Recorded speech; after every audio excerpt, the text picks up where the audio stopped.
ಸ್ನೇಹಿತರೆ ಈಗ ಬಂದ್ಬಿಟ್ಟು 7 ಗಂಟೆ. ಸೊ ನಾವು ದರ್ಶನ ಮುಗಿಸ್ಕೊಂಡು ಫೋಟೋ ಗೀಟ ತೊಗೊಂಡು ಎಲ್ಲ ನೋಡಿಕೊಂಡು ನೀಟಾಗಿ ನೋಡ್ಕೊಂಡು ಬಂದ್ವಿ. ಸೊ ಈಗ ನಾವು ಬರ್ತಾ ನೋಡ್ತಿದ್ದೀನಿ ಕ್ಯೂ ಬಂದ್ಬಿಟ್ಟು 1 ಕಿಲೋಮೀಟ್ರ್ ಮೇಲಿದೆ. ಸೊ ನೀವು 7 ಗಂಟೆ ಹಂಗೆ ಬಂದು ನಾನು ದರ್ಶನ ಮಾಡ್ತೀನಿ ಅಂತಂದ್ರೆ ಕ್ಯೂ 1 ಕಿಲೋಮೀಟ್ರ್ ಮೇಲಾಗುತ್ತೆ. ಸೊ ಅವಾಗ ನೀವು ವೆಯ್ಟ್ ಮಾಡಲೇಬೇಕು. ಅವಾಗ ನಿಮಗೆ ಏನಿಲ್ಲ ಅಂದರೆ ಒಂದು 5-6 ಅವರ್ ಆಗುತ್ತೆ. ಸೊ ಈಗ ಮಾರ್ನಿಂಗ್ ಶಿಫ್ಟ್ ಸಿಗೋಲ್ಲ ನಿಮಗೆ, ಮಧ್ಯಾಹ್ನ ಶಿಫ್ಟ್ ಸಿಗುತ್ತೆ, ಆಮೇಲೆ ನೈಟ್ ಶಿಫ್ಟ್ ಸಿಕ್ಕರೆ ಸಿಗ್ಬೋದು. ಸೊ ಅದಕ್ಕೆ ಯಾರೇ ಟ್ರೆಕ್ಕಿಂಗ್ ಬಂದರೂ ಕೂಡ ಬೆಳಗ್ಗೆ ಬೇಗ ಬನ್ನಿ. ಬೆಳಗ್ಗೆ ಬೇಗ 2 ಗಂಟೆಗೆ ಎದ್ದು ಬಂದು 3 ಗಂಟೆ ದರ್ಶನ ಮಾಡ್ಕೊಂಬಿಡಿ. ಸೊ ಅದೇ ಬೆಟ್ರ್ ನೋಡಿ ಗೈಸ್. ಇನ್ನೊಂದು ನಿಮಗೆ 9 ಗಂಟೆ ಮೇಲಾದರೆ 2ನೇ ದರ್ಶನಕ್ಕೆ ನಿಮ್ಗೆ ಯಾರಿಗೂ ದೇವ್ರನ್ನ ಮುಟ್ಟಕ್ಕೆ ಚಾನ್ಸ್ ಸಿಗಲ್ಲ.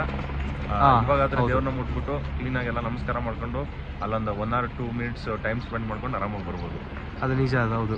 ಸೊ ನಮಗೆ ಹೆಂಗೆ ದೇವರಿಗೆ ಮುಟ್ಲಿಕ್ಕೆ ಅವಕಾಶ ಕೊಟ್ರಲ್ಲ, ಸೊ ನಿಮಗೆ 9 ಗಂಟೆ ಮೇಲ್ಗಡೆ ನಿಮಗೆ ಮುಟ್ಲಿಕ್ಕೆ ಅವಕಾಶ ಕೊಡೋಲ್ಲ.